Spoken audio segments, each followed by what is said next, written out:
Welcome to Let's English, where stories don't just touch your heart. They help you learn English naturally. So relax, listen, and let the story teach you. The rain had a way of remembering things. Every year, when the monsoon clouds gathered over the city, Arav felt the past return, not as a memory, but as a presence. The scent of wet earth, the rhythm of raindrops on old tin roofs, the distant thunder rolling like an unfinished sentence, it all brought her back. Mira. He hadn't spoken her name aloud in years. But in his mind, it echoed endlessly. They first met on a rainy afternoon in college. Arav had been running late, his shirt half-soaked, shoes splashing through puddles, when he crashed straight into her outside the library. Books scattered everywhere. "I'm so sorry," he said, kneeling quickly to gather them. "It's okay," she replied softly, brushing her damp hair aside. That was the first time he noticed her eyes, deep, thoughtful, holding something unspoken. The kind of eyes that seemed to carry stories even silence couldn't hide. From that day on, rain became their thing. They studied together, shared tea at the small roadside stall, and walked under one umbrella that never quite covered them both. Mira loved the rain. She would stretch her hands out, catching droplets as if they were fleeting moments she wanted to keep. "Rain makes everything honest," she once said. Arav laughed. "How?" "It washes away pretenses. You can't hide in the rain. You just feel." At the time, he didn't understand. But he would. Their love grew quietly, like something fragile yet inevitable. No grand confessions, no dramatic gestures, just small moments stitched together with care. A shared notebook filled with scribbles and dreams. Late-night calls that turned into silence, yet neither wanted to hang up. Her habit of humming when she was nervous. His way of remembering everything she liked. And one evening, as rain poured harder than usual, they found themselves alone under the college auditorium roof. "I think I'm falling in love with you," Arav said, his voice barely above the rain. Mira didn't respond immediately. She just looked at him, eyes glistening, not from the rain. "I was already there," she whispered. Those were the days Arav believed life could be simple. But life rarely stays simple for long. Mira had always been a little distant when it came to her family. She avoided questions, changed topics, smiled through silence. Arav never pushed. He thought love meant giving space. One day, she didn't show up. No call. No message. Arav waited for hours, rain falling steadily outside. Something felt wrong. He tried calling, her phone was switched off. The next day, he went to her house. A locked gate. A neighbor who barely knew anything. "They left," the woman said casually. "Shifted somewhere else." "Where?" Arav asked desperately. "No idea." Just like that, she was gone. For weeks, Arav searched. He contacted friends, checked records, even visited places she once mentioned. Nothing. It was as if Mira had disappeared from existence. No. Goodbye. No explanation. Only silence. Years passed.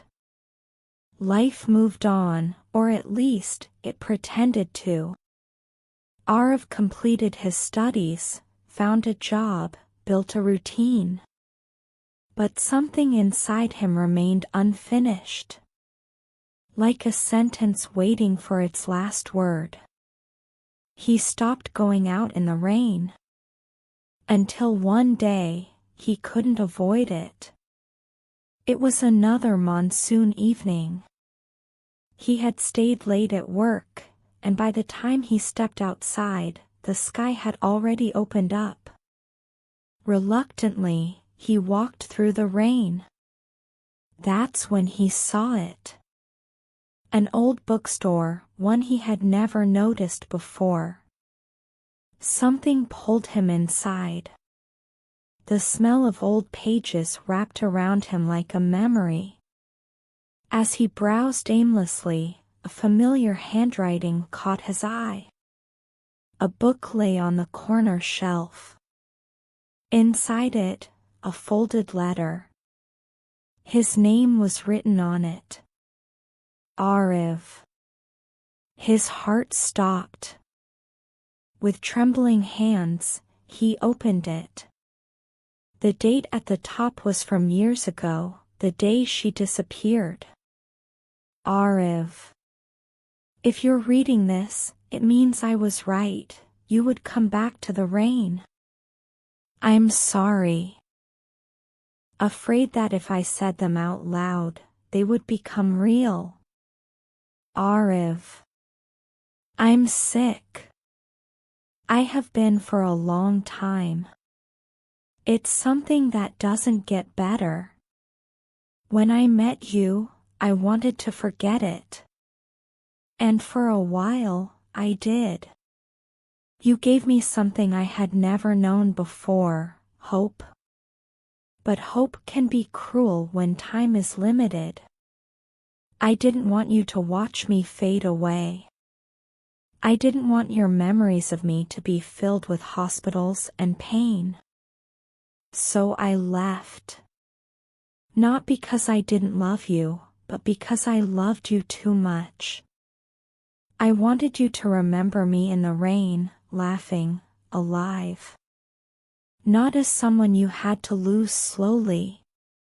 If there's one thing I regret, it's not saying goodbye properly. So here it is. Goodbye, Arav. And thank you for making my life feel complete, even if it was only for a while. Mira. The letter slipped from his hands. The world blurred, not from rain this time, but from tears he didn't realize he had been holding for years. She hadn't left him. She had protected him. And in doing so, she had broken them both. Arav walked out of the bookstore, the rain falling harder now, as if the sky itself was grieving. For the first time in years, he didn't avoid it. He stood there, letting the rain soak him completely. Just like she used to. Rain makes everything honest, he whispered. Now he understood. It wasn't just about feelings. It was about truth. And the truth was, he still loved her. He always would. Days later, Arav returned to the bookstore.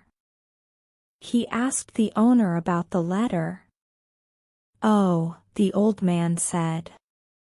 That girl, she came here years ago. Left that book and asked me to keep it safe. Did she say anything else? Arav asked.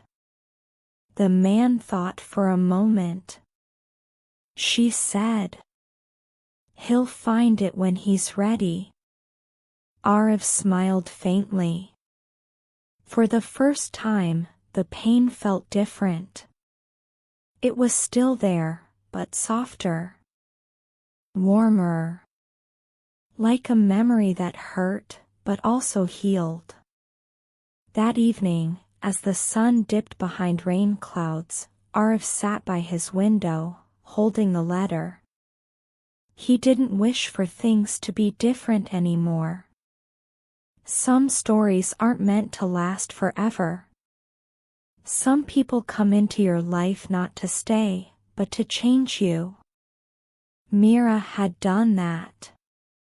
She had taught him how to feel deeply, love quietly, and let go gracefully.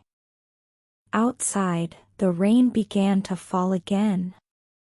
And this time, Arif stepped out, not to escape the past, but to embrace it.